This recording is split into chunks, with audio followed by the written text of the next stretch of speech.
Alfonso Chase es uno de los escritores no solamente más importantes de su generación, sino uno de los más relevantes de las letras costarricenses de la actualidad. Su obra literaria vale por sí misma, pero su persona influye además como formador indiscutible y guía de muchos escritores y escritoras. Es sin duda uno de los autores de mayor prestigio de la marca UNED, razón por la cual la editorial de la UNED se ha propuesto editar y reeditar buena parte de su obra escrita. Hoy presentamos Puro Cuento, una colección casi completa de sus memorables cuentos. El diseño de esta obra comprende un amplio panorama del cuento chayciano. Yo ayer le comentaba a una amiga que estaba leyendo este libro, ¿verdad? Que se había estado leyéndolo como para, no tanto para leerlo, sino para releerlo, porque ya es un autor que yo conocía de años atrás. Conocía sus obras, conocía la parte de ensayo, de textos misceláneos y demás. Y yo le decía a ella que era un autor importante, o sea, le puse ese calificativo, ¿verdad? Y yo lo pensé así, y en un momento de la conversación, cuando ella me preguntaba por el autor, ella me dijo, entonces es un autor influyente, que es una palabra un poco diferente. Uno dice importante porque dice, ok, es un autor conocido, es un autor que tiene una obra vasta, una obra grande, pero ella lo dijo mucho mejor, es un autor que influye, es un autor que para la historia de nuestra literatura de los últimos, no sé, ¿qué te puedo decir?, 30, 40 años, es un autor fundamental. O sea, si hacemos estas antologías generacionales y tratamos de abarcar autores que estén vivos y produciendo y demás, Alfonso tiene que estar en cualquier antología, por supuesto. Yo aquí me puse como pepiada y le hablaba del Príncipe y la Corista y de Jerry Lewis y de Amor en Conserva y de Niebla en el Alma y de Gary Grant y de Dean Martin y hablábamos como locas y fuimos a traer las fotos de la Marilyn y el álbum que yo tenía en mi cuarto. Y así estuvimos hasta que llegaron los muchachos y empezaron a vacilarla. Y ella feliz, esperinolada, pierna cruzada y la bocota abierta como tonta. Y yo enseñándole el álbum a los muchachos y ellos diciendo, ¡qué rica, mírala, qué rica, qué piernotas, qué rica! Y la abuela hablando de su divorcio de Arthur Miller y de que se estaba volviendo vieja y cuando se la llevaron, estoy segura. Se despidió de nosotros, de mí principalmente, como la Marilyn con faldas y a lo loco. El pecho hacia afuera, guindando casi, y la sonrisota y los ojos húmedos, pero sin llorar, como la Marilyn en sus mejores tiempos. Bueno, es evidente que es un poeta que escribe cuentos y novelas. Eso me define, yo creo, porque es totalmente posterior a mis libros de poesía cuando yo empiezo a escribir cuento.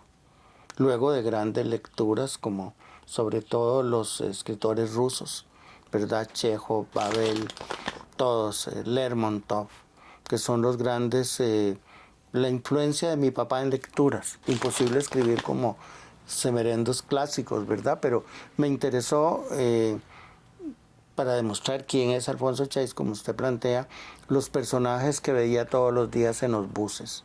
En el bus que venía de Atillo a San José, de San José a la U, empecé a escribir mis cuentos en el 68, cuando regresé de una larga temporada fuera de Costa Rica, viendo sobre todo que me llamó mucho la atención el lenguaje, ¿verdad? Lo que en mi época se llamaba el lenguaje pachuco. Como eso coincide con una relectura de la narrativa nacional, a partir de 1920 me encontré dos autores que me parecieron extraordinarios, que era Marín Cañas, José Marín Cañas y Carmen Lira, con los cuentos urbanos del barrio Conejo Fitzi, todos los personajes que ella descubrió. Lo único que yo tenía como motivo para escribir sobre Costa Rica, que era, digamos, la avenida central, las discotecas, el Paseo Colón, el Paseo de los Estudiantes y toda la suburbia donde vivía la primera cultura de la droga, que es la cultura de la marihuana, de la cual yo fui un conspicuo defensor y usor también. Leer a Chase es como sentarse a platicar con él en su salita de Plaza Víquez, a repasar relatos de gentes y paisajes. Entre su abigarrada exposición de amuletos y colección de rarezas, especie de museo de la vida cotidiana, colectadas a lo largo y ancho de una vida de andariego incorregible. Por momentos parece querer decirnos, no escribo poesía ni cuentos que le suenen bien. Quiero hacer todo lo contrario. Y en esta actitud provocadora reside una gran parte del valor de sus relatos. Todo pachuco es elegante si es de verdad un pachuco. Y hay dandes que son unos patanes. Pero lo que quiero decir es que el costarricense de los años 70 produce ese tipo de personaje, que es el autor. El autor es el que está escribiendo lo que ve, lo que siente, lo que vive. Eso le da la posibilidad de participar. También aparecen las prostitutas decentes, según mi criterio, que se ganan su vida como trabajadoras del sexo, entendiendo que se puede hacer una buena mezcla entre el placer y el dinero. Son madres que todavía existen y las cuales aparecen en mis cuentos y trajeron un gran problema a la escritura nacional, porque el libro había ganado un buen premio en Guatemala, pero cuando vino para acá la gente se asustó mucho.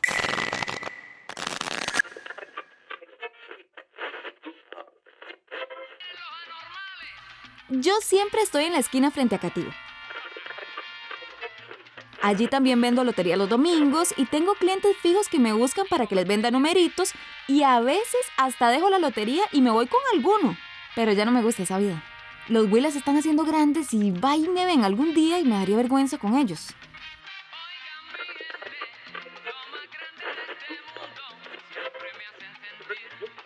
El mayor se pasa leyendo y la más chiquita, María, así le puse cuando estaban dando esa telenovela. Ah, sí, yo tengo tele. Mucha gente nos vive criticando porque tenemos televisor, que no tienen ni dónde caer muertos y tienen un Philips. Y bueno, yo les digo, mira, ¿acaso nos lo regalaron? Casi 4 años duramos pagándolo. Todavía a mí me hacen tiro muchos, porque tengo la gracia escondida. Vaya uno a saber. Yo me he ido hasta con diputados y tuve cosas con un viejo que tenía un tramo en el mercado. Pero es que yo soy muy india. Sí, yo soy como soy porque nací con la música por dentro, muy pepiada. Cuando agarro la carreta, nadie me baja. Me gusta tirarme mis traguitos. Alegrón a la doña, pero nada más. Recuerdos de mi viejo San José, de Eduardo Oconitrillo.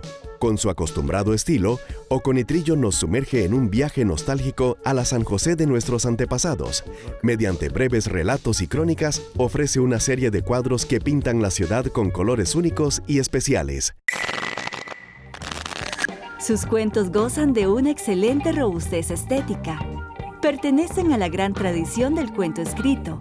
Su vigencia y adaptación innegable a unos tiempos nuevos, para variar turbulentos y despiadados, hacen que de manera directa o consciente veamos a su autor como un experimentado ajedrecista que acomoda sus piezas narrativas con ingenio y picardía. El tiempo le ha sentado muy bien. Releemos después de 20 años los cuentos Ella usaba bikini o Con la música por dentro y no cesamos de sorprendernos de la actualidad de sus personajes. Hacer un volumen grande, o sea, hacer una obra completa corta o casi completa corta de Alfonso Chase, no podría ser un volumen corto, no podría ser un librito de 50, 75, 100 páginas. Por el simple hecho de que Alfonso tiene una obra vasta, es una obra bastante grande. Para nosotros es ineludible, de hecho, porque imagínate que el primer libro que viene incluido aquí, que es un clásico, ¿verdad? Y todavía se consigue por ahí en comprimenta, ¿verdad? Y pues de pronto te encontrás alguna edición que alguien tiene todavía a la venta y demás. Es del año 75 publicado, pero los cuentos son del 68, el 69, el 70, o sea, eso ya tiene 50 años. Y que un cuento que tenga 50 años se pueda leer como escrito ahora todavía, o sea, como escrito hace un año, hace 2 años, es algo que no cualquiera logra, ¿verdad? Y como mantener esa vigencia que Alfonso lo hace muy bien. Porque bueno, en este libro yo te contaba ahora que mezcla ese registro más tirando a lo popular, o sea, con un lenguaje popular, incluido la anécdota que es de la vivencia de cierta clase, digamos que desposeída o marginal costarricense, ¿verdad? Lo mezcla con un tono un poquito más, digamos, culto o ceremonioso, no sé cómo ponerle, la palabra culto puede sonar un poco pretenciosa, un tono más serio, digamos, de alguna forma, ¿verdad? Para contarme algo que es importante, que no solamente me interese como lector y me entretenga, sino que sea importante. A mí me operó el doctor Moreno Cañas. Yo lo vi, alto, con el pelo todo pasuso, de bata blanca. Me decía, Chabela, bájate las cobijas, enséñame dónde te duele. Y yo que me bajo las cobijas, me alzo la bata y le digo, aquí doctorcito, por la ingle. Y él que me toca y me dice, dormite, Chabela, dormite. Y por la virtud que Dios le dio, el doctor Moreno Cañas me operó en sueños. Por eso todas las noches verá a la par de la veladora un vasito de agua para el doctor. Que aquí entre nos lo mataron por política. Uno que ahora se hizo evangélico. Pura pantalla. Lo mataron los políticos porque el pueblo lo quería para presidente. Yo tenía 3 maestros que en lo que es Costa Rica, que son Yolanda Oriamuno, Fabián Dobles y Max Jiménez. Entonces yo entendí que ese era un camino a seguir. Que el camino no era a seguir Magón, Caput ya estaba para mí liquidado y Aquileo también. Entonces descubrí también a García Monge, con los cuentos de García Monge, que son como campesinos. Los míos son muchachos y señoras de los barrios del sur. Eso en mi primer libro. También complementado con cuentos muy exquisitos que están ahí, que han sido ya muy de antología junto con nosotros, pero que no sé cómo los metí todos juntos. Es un libro puro cuento, que Daniel Gallegos me dijo a mí que ese libro había que publicarlo como una antología todo, y que se llamara como yo quisiera, entonces le puse puro cuento. Entonces me pareció muy interesante encontrarme con lo que escribió José Ricardo Chávez y ponerlo como prólogo, y también unas observaciones que había hecho Villegas, ¿verdad? Un periodista que muchos han olvidado, pero Villegas Fotmeister, que había entendido que qué pasaría si en cada provincia hubiera un escritor que recogiera cómo habla la gente, cómo anda, cómo es. Porque en Guanacaste no hay narrativa guanacasteca, ni en Limón limonense. La mayoría de los escritores negros limonenses escriben sobre blancos. Por supuesto que no hay indígenas. Entonces dije, uy, qué suerte que yo fui al Liceo del Sur. Vivo en Atillo y camino todos los días a mi trabajo en la oficina del café y a la universidad y veo todo lo que veo, ¿verdad? Sobre todo el inicio de las cantinuchas, los antros que se llamaban. Realmente donde encontraba usted carretoneros, chicos de la U, chicos popos disfrazados de chicos casi delincuentes. Entonces eso me dio un mundo que encontramos en ese libro. Yo también desfilo el 1 de mayo con los huilas. Es que soy muy rojilla, muy mariachi la mujer. Pero no me gustan las universitarias, muy hartadas, con peinados y con maxifaldas y como de palo. Yo quiero que mis hijos vayan a la U y que se vuelvan bien tuanis, pero que no se vuelvan hartados, que se metan en política o en el gobierno, a ver si pescan algo.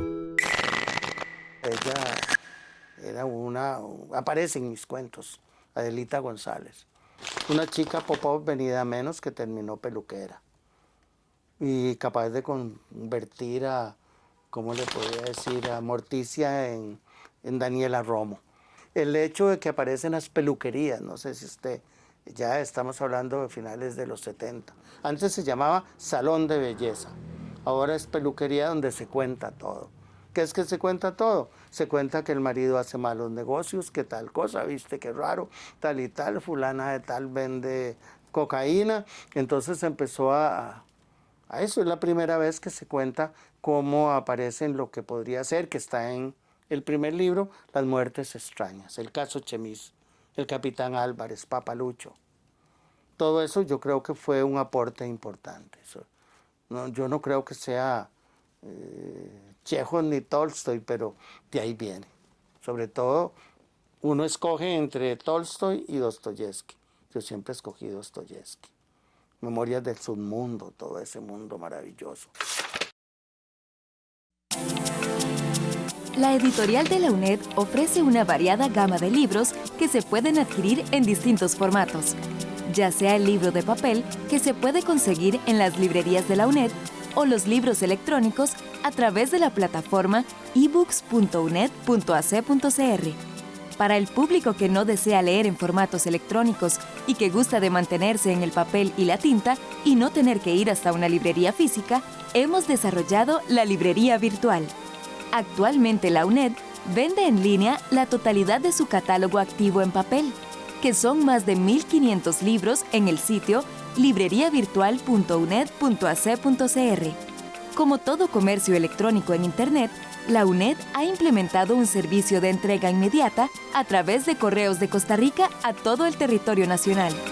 El envío de los libros comprados online en nuestra librería virtual tardan de 1 a 3 días como máximo.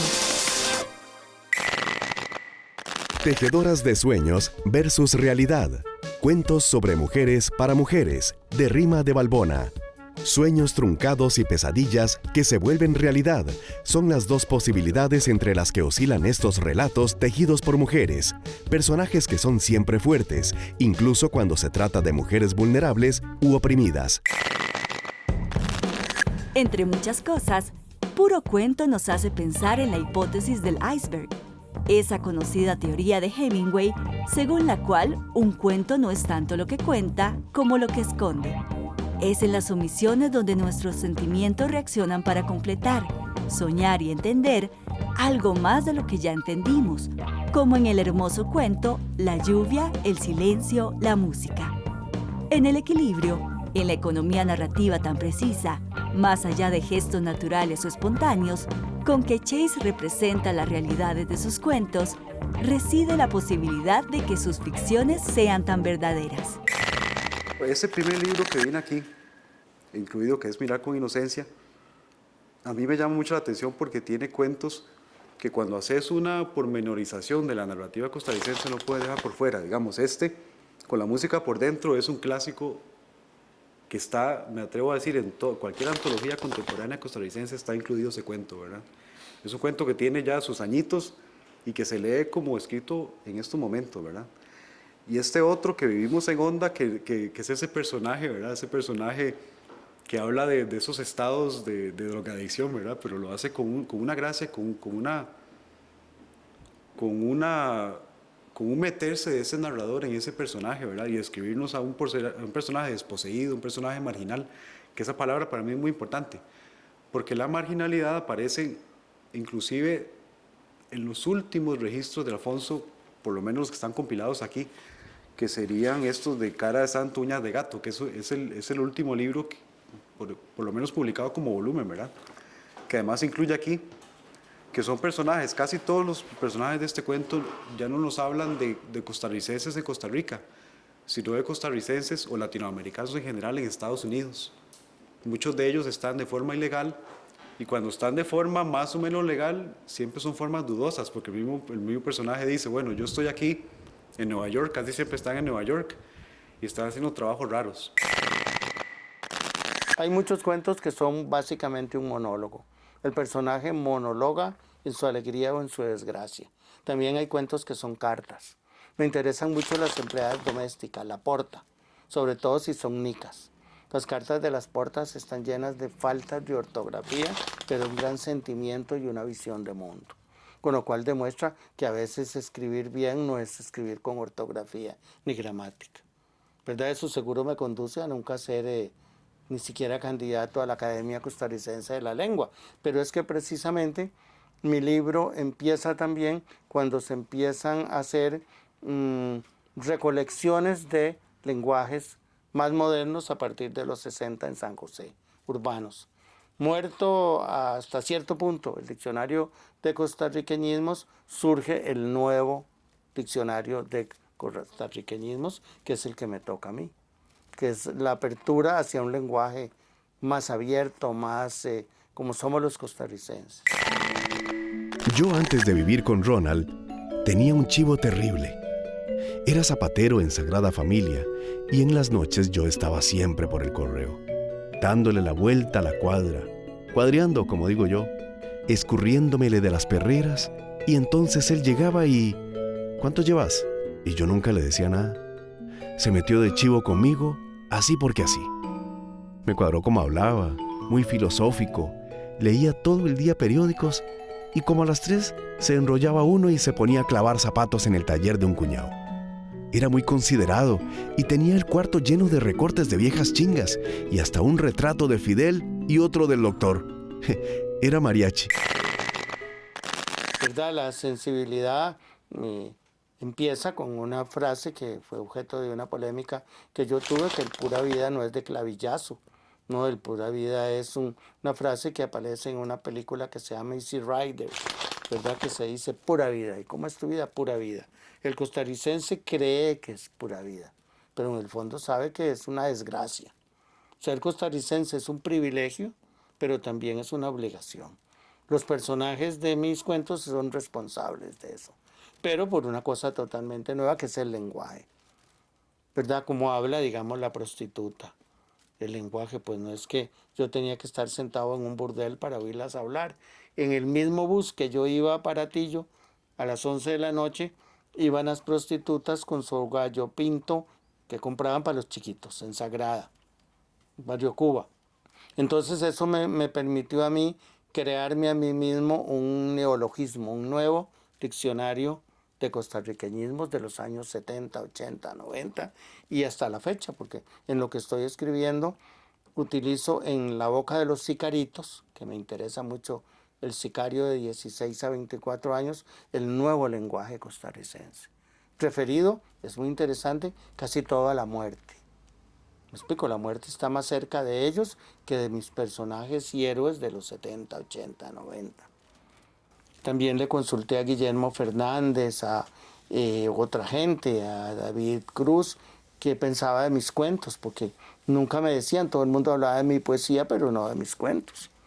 Mis cuentos era historia de Costa Rica, como se dijo fuera de Costa Rica, que más valía un libro de Alfonso Chase que un libro de historia de Costa Rica, para ver cómo pasaba. Bueno, que se esperen al de ahora, para que vean lo que es Costa Rica ahora. Nada de lo que allí quedaba era suyo ahora, ni siquiera su sombra, dividida en múltiples fragmentos sobre la pared. Oyó voces y luego pasos sobre la alfombra gastada del pasillo. Cuando cesaron, abrió la puerta. Una musiquita distante, una melodía de moda, unos pasos siguiendo el ritmo.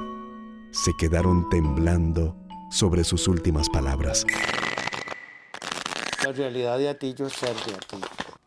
Una casita que daba al presidente Figueres a quienes no tenían casita, ¿verdad? 3 cuartitos, en el caso mío, cocina, comedor, sigue igual, patio y jardín. De eso es lo que soy dueño.